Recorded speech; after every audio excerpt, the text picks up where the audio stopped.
Thank you so much. Good morning. Yes, it's so good to be here. Thank you for having us. My wife Corey and I live in Houston, Texas. And if you don't know where Houston, Texas is, it is just south of snow. So that's where we are at. But it is a joy to be with you this weekend. Thank you for having us. And before we get into the teaching, I just want to introduce you quickly to my family because I like to celebrate them and brag about them whenever I can. And so here is my family. My bride, Corey, and I will celebrate 10 years of marriage in June. And she is the most fabulous person I've ever met in my life. Thank you. This picture was taken last year, but I just love it so much I wanted to show it. We have a 5-year-old daughter named Nylia, and Nylia teaches me every day about make-believe and imagination and creativity and all things she gets from her mother, and so I'm happy to learn those things.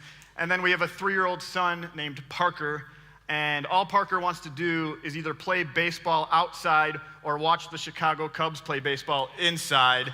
Either of which I'm fine with because I'm a Chicago boy, born and raised in Chicago, so I am okay with that. But that's my family, so thank you for having us. Now, what I want to talk about this morning is celebration. And I begin with a simple premise. And this is in your message notes. And my premise is this. We don't celebrate enough. We don't celebrate enough. And I believe this to be true of people in general. And in my experience, I also believe it to be true of people who follow Jesus, of people in the church. We don't celebrate enough. And all you have to do is look at the statistics, which are not new, on how many people are overwhelmed and overworked and utterly exhausted and totally stressed. And I don't think it's arguable. We don't celebrate enough. In fact, I think sometimes we find reasons to not celebrate. We don't celebrate enough. And I often wonder, what does God think about this? Which means we have to talk about Van Halen. There's this old story about how in 1982, Van Halen went on a world tour. And they had a contract with each venue they stopped at. And in this contract was spelled out in detail what the venue would need to have, what they would need to build, how they would need to build it in order to have a successful and also a safe show. There was also a section in this contract called the Munchies section, where Van Halen had spelled out what they needed backstage for snacks before and after the show. And one of the things they demanded was a bowl full of M&Ms with all of the brown ones taken out. All of the brown ones taken out. And if Van Halen went backstage and they saw a brown M&M, they could cancel the concert right there. And they would still get paid in full, and the venue couldn't sue them. And so for years, Van Halen had this rep of being a bunch of grown men who are babies and rock band spoiled guys who just take advantage of people and ask for ridiculous things. But as David Lee Roth, who was the lead singer of Van Halen at the time, would later say in his autobiography, there was a reason for this. Because in 1982, Van Halen was one of the first bands to make a big show or a big production out of a concert. And when another band might show up to a venue with 2 or 3 18-wheeler trucks with their equipment and their gear, Van Halen would show up with 9 18-wheeler trucks. And David Lee Roth said, with all the stuff we had to build, the stage, the scaffolding, the ramps, placement of the lights, all of it, he said, if the details weren't paid attention to, there were so many technical things that could go wrong, which wouldn't only threaten the show, they would threaten the safety of the band members. He said, so I created a little test.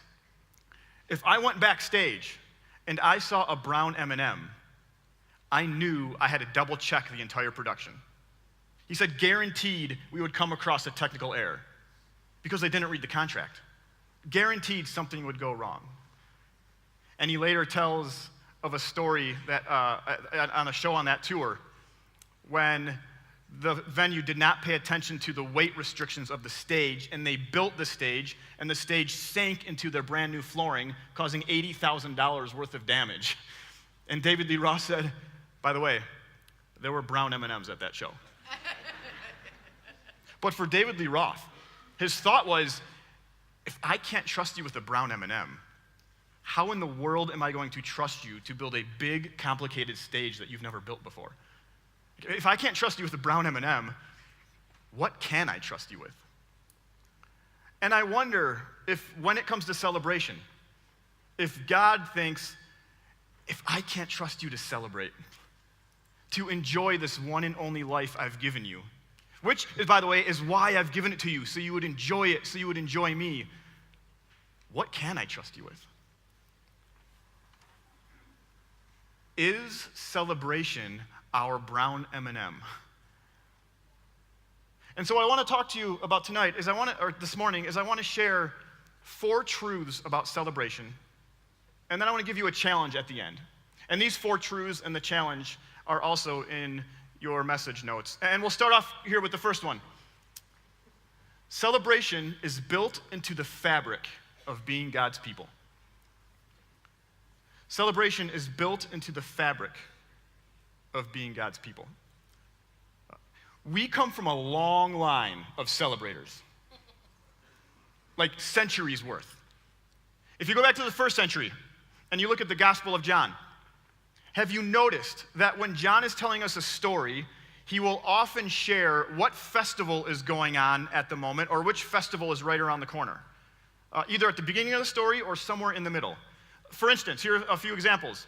John chapter 5, when John tells the healing at the pool, he begins by saying, sometime later, Jesus went up to Jerusalem for one of the Jewish festivals. Next, John chapter 6, when Jesus feeds the 5,000.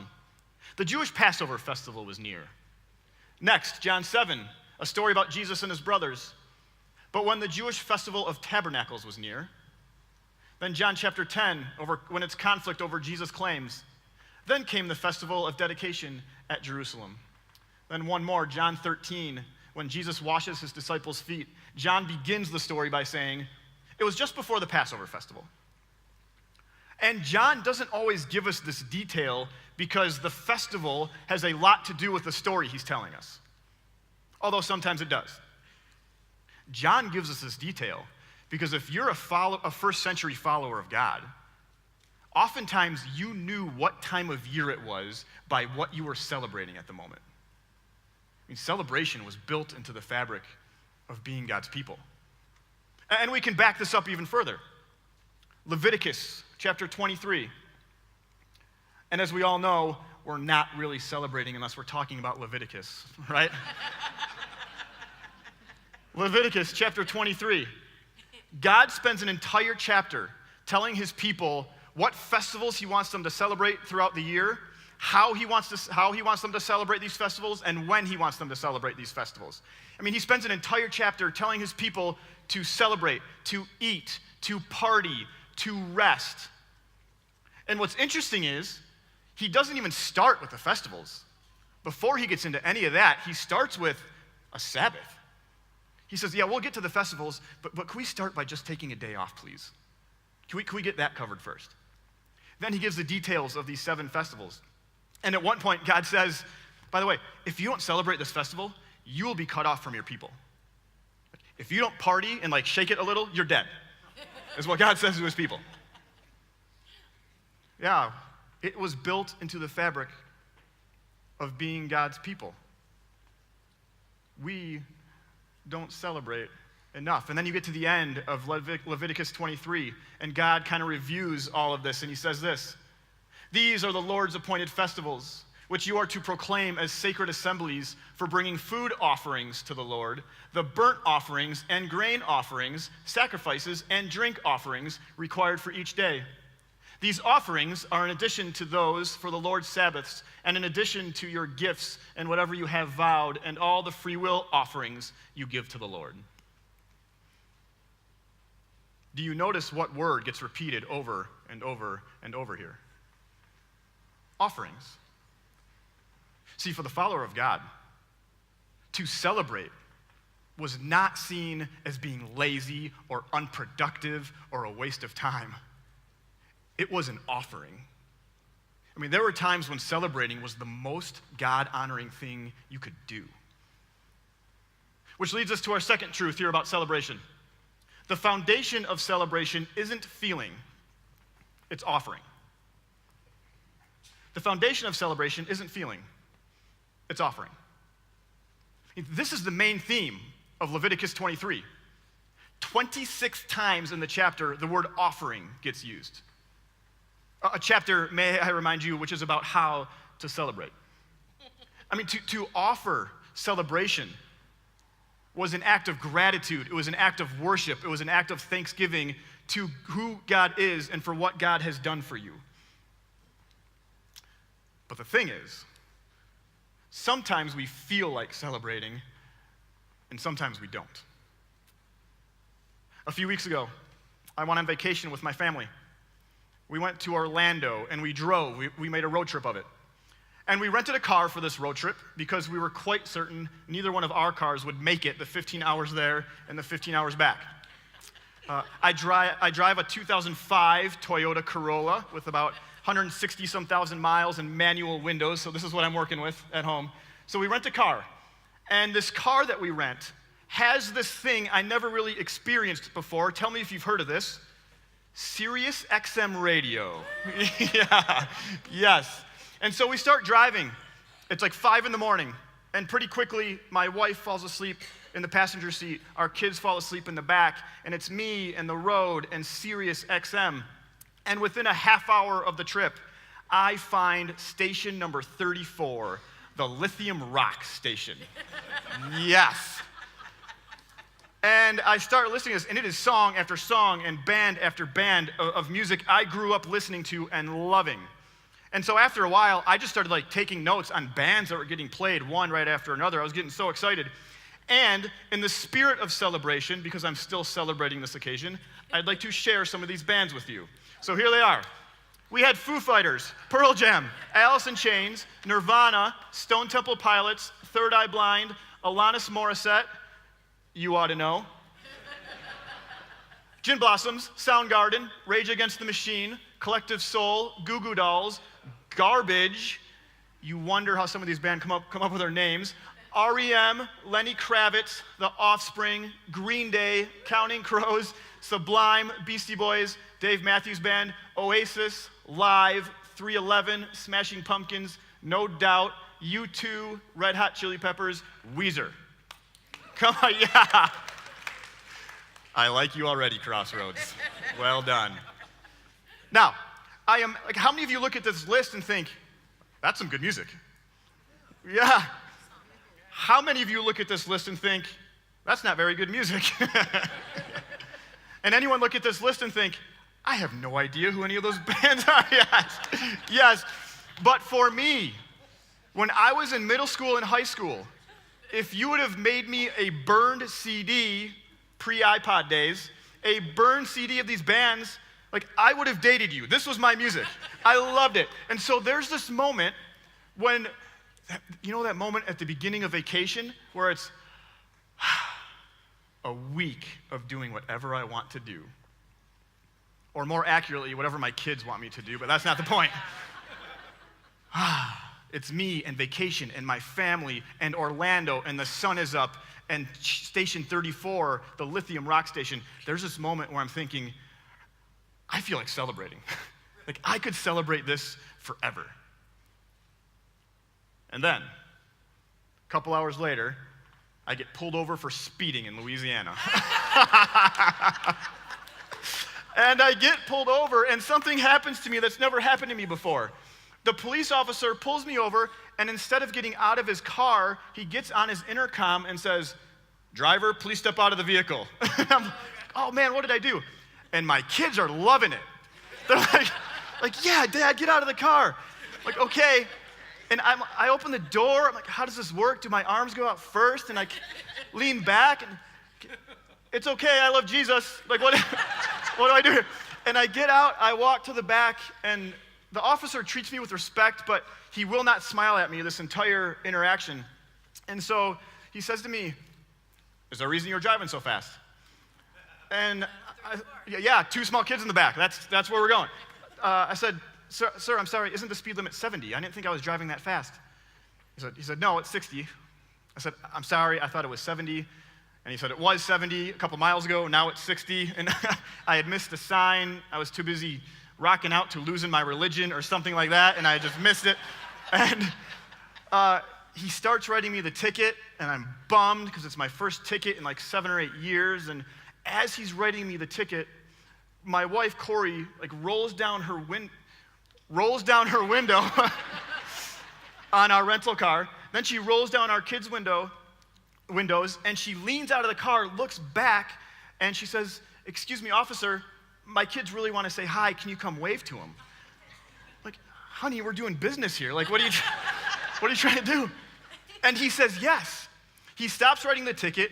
He stops frowning at me. He goes and starts waving to my kids and playing with them, which is great because I want them to know that police officers are to be respected and they're authority figures and all that. And he plays with my kids, and he comes back to me, and he's like, he finishes writing me the ticket and sends us on our way. And then a little bit later, we're stuck in bumper-to-bumper traffic in Baton Rouge, and at this point, my kids are crying, and I'm hungry, I have to go to the bathroom, and I had this brilliant idea before we left. I said to my wife, like, let's put our potty-trained kids in diapers and just go. All right, let's just go and not have to stop. And my wife, who is much kinder and wiser than I am, said, no. We're going to treat them like people. And if our kids have to stop, we'll stop. But they're crying in the back, and I'm thinking, I can't move. And like, honey, diapers don't sound like such a bad idea now, do they? But there's this moment where I go from, man, I feel like celebrating, to a couple of things have happened now, and I don't really feel like celebrating anymore. I mean, some days, we feel great. Some days, we know exactly why we're on this earth. Some days, we get a raise at work. Some days, our relationships with our spouse or our friends are thriving, and it's like, man, I want to celebrate. And then there's other days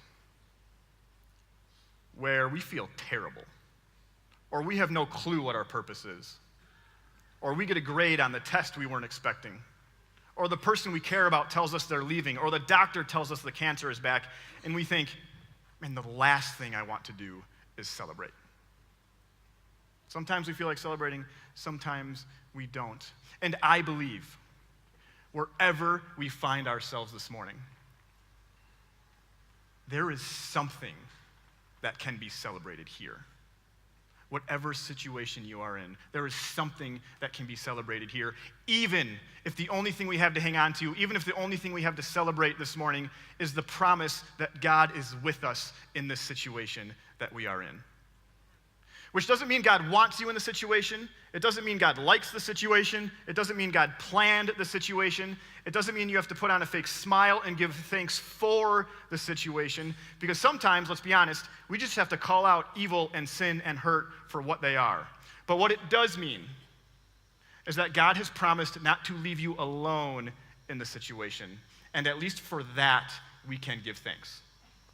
At least for that, we can celebrate. There's a pregnancy center in town where my church is, and we often get calls from this pregnancy center telling us that they have a young single woman in who's 6, 7, 8 months pregnant and doesn't have enough money to buy her child a bed, a crib. So asking our church if we can buy him a crib. And we've never said no to this. We always say, yes, we'll do it.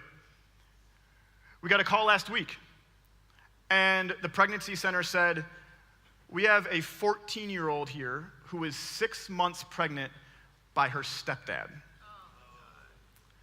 And they said, can you buy her a crib? We said, yes.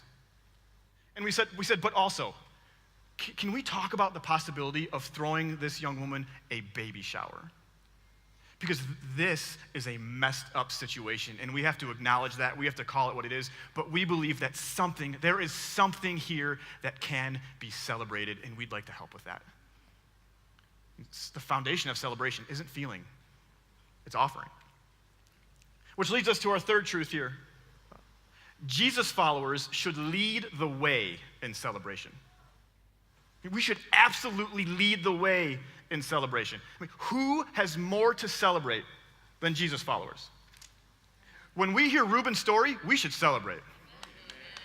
Come on. Yeah.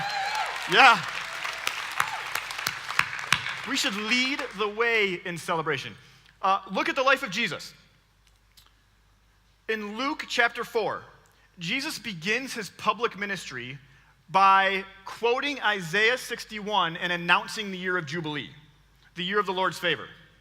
And the year of Jubilee was a time when debts were canceled, when slaves were freed, when property was given back to its original owner, when crops were not planted, because it was a year of celebrating the graciousness of God and celebrating the God who will give you everything that you could possibly need. And so in Luke chapter 4, Jesus comes on the scene by announcing celebration. Like, that's how he starts. And there's another spot in the Gospels where Jesus gets accused of having too much fun. Jesus is doing his thing. He's living life fully. He's celebrating. And there's some people around him looking at him and saying, hey, man, you got to cut that out. Like, you can't do that. And at one point, Jesus says, I came eating and drinking, and these folks are calling me a glutton and a drunkard and a friend of tax collectors and sinners. I mean, Jesus gets accused of having too much fun. By the way, do you know that in the Sermon on the Mount, Jesus' most famous sermon, the Sermon on the Mount, the first command Jesus gives is to rejoice, to have joy. He says, rejoice and be glad when you're experiencing some of these things, because you come from a long line of people who have also experienced those things, and great is your reward in heaven. Rejoice. Richard Foster is an author and a theologian, and in 1978, he wrote a book called The Celebration of Discipline. And in this book, he essentially says, we've become so dull that we have snuffed out every opportunity and experience of spontaneous joy. He says we should lead the way in celebration. And so many of us live such sour lives that it would be impossible for people to accuse us of having too much fun. When's the last time someone accused you of having too much fun? Not because you were doing anything unhealthy. Because the last thing we want to do is celebrate in a way that God would not have us celebrate. But because you were living life to its fullest. Richard Foster also has this great line. He says, we cannot continue long in anything without joy and celebration. I love that line. And that's true of our jobs. That's true of our hobbies. That's true of our relationships with one another. That's true of our relationship with Jesus. We cannot continue long in anything without joy and celebration. I mean, Richard Foster essentially says, it's the thing that we need is celebration, to remain alive and to remain in God and to do everything else well. You see, there's this counterintuitive nature to a life with Jesus.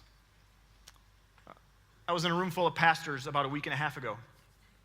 And at one point during the conversation, one of the pastors asked the rest of the room, he said, how do you all manage your time?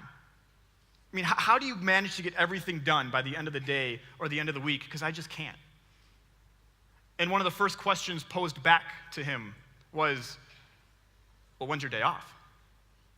And he was honest and he said, I normally don't take one. He says, I try, I just can't because I have so much to do.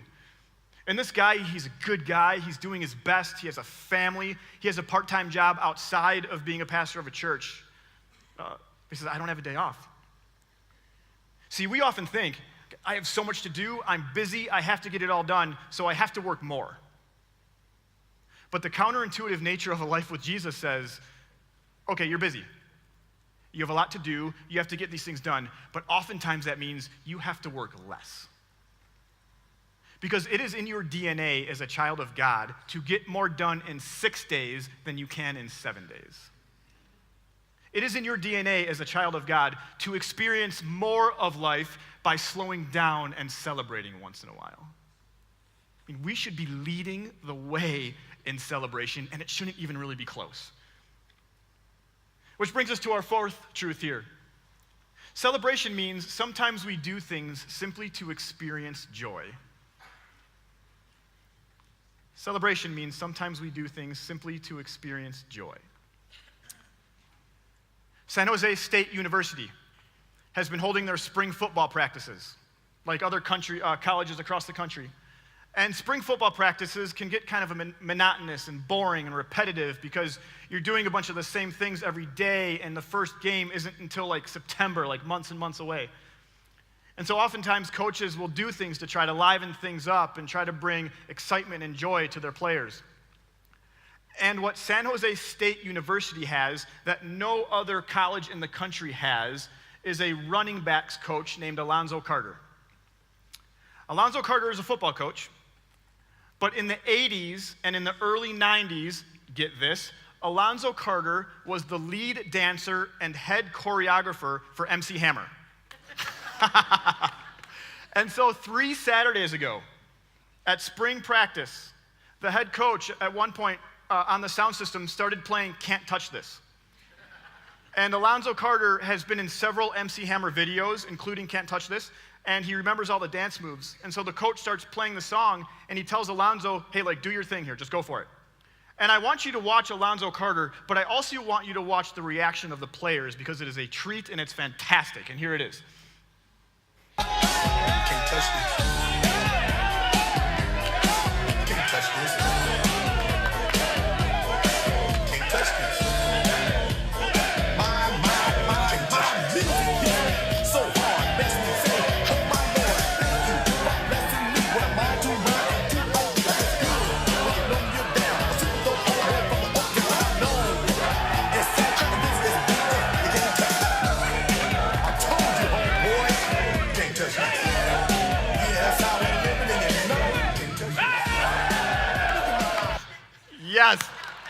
Yes. Celebration means sometimes we do things simply to experience joy. You want one more? There's a 102-year-old woman in St. Louis named Edie Sims. Edie Sims lives in a senior center, and last September, Edie Sims one day decided she wanted to get arrested. It had been on her bucket list to get arrested and get put in the back of a police car. And so one day, Edie Sims calls the local police and asks them to come arrest her. And they said yes. And so the police show up at the senior center. They put Edie Sims in handcuffs. They read her rights. They arrest her. They put her in the back of the police cruiser, and they drive her around town for a while. After a while, they bring Edie Sims back, and then this is the police escorting Edie back into her senior center. And Edie said after this experience, she went back inside and celebrated by playing bingo.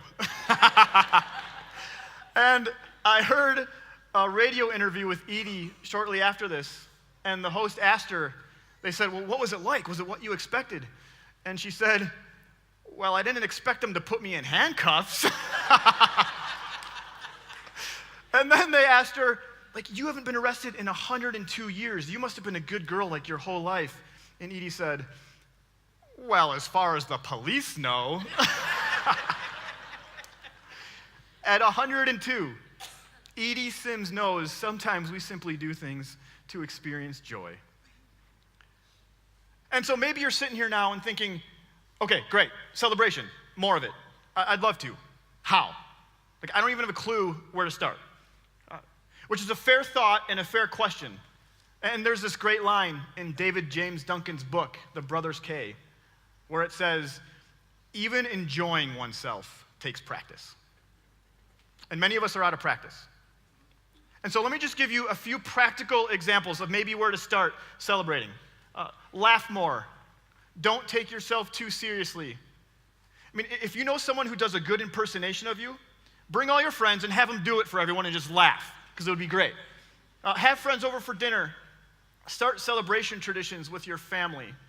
Take one day off a week to enjoy life. I mean, do you have a day off where you can rest and acknowledge that there's a sustainer to this world and you aren't it? If you stop working, it's going to be okay. Use all your vacation and personal days. Many of us get paid a certain amount of time each year to not go into work, and we don't do it. Instead, we complain about having to go into work. It doesn't make any sense. Go to a movie by yourself, take a nap, say yes the next time you're invited somewhere, have a date night, take up a hobby, sing at church. You all sound wonderful. And if you aren't a singer at church, like, no one's gonna judge you. When you're ready, just let go. Create something. Put premium gas in your 2002 Honda once in a while. Write down all the ways God has blessed you. Go on vacation when you can. Use the good china, whatever it is. Whatever it is. There's this passage in 2 Samuel chapter 6 where the Ark of the Covenant is being carried into Jerusalem. And this is a huge ceremony. It's a huge celebration. There are 30,000 people ushering the Ark of the Covenant, which signifies God's presence, into Jerusalem. I mean, it is a celebration that Jerusalem is now the political and the religious capital of God's people. It's a celebration of hope that God's presence here will mean the well-being of God's people. I mean, this is a good day for God's people and Jerusalem. And as the Ark is entering Jerusalem, the author says this: David and all Israel were celebrating with all their might before the Lord. David and all Israel were celebrating with all their might before the Lord. And that's my challenge for you. Celebrate with all your might. Celebrate with everything you have. I mean, how can you celebrate with all your might this week, or today, or on the way home, or at lunch? I mean, how can you celebrate? May we show God that we can be trusted with the brown M&Ms. May we lead the way in celebration. May we lead the way in offering gratitude and worship and thanksgiving to God for who he is and what he's done for us. May we celebrate with all our might. Let's pray. Father, thank you for this morning. Thank you for this group of people. Thank you for the privilege of gathering and worshiping and singing and praying and studying. And God, we love it. Thank you for the joy of celebration. And we ask that you continue to teach us, to show us how we can celebrate more, how we can celebrate with all our might, how we can celebrate in healthy ways, how we can celebrate in ways that honor you the most. God, we love you. We want to worship you. We want to honor you. We want to celebrate you. In Jesus' name, everybody said. Amen.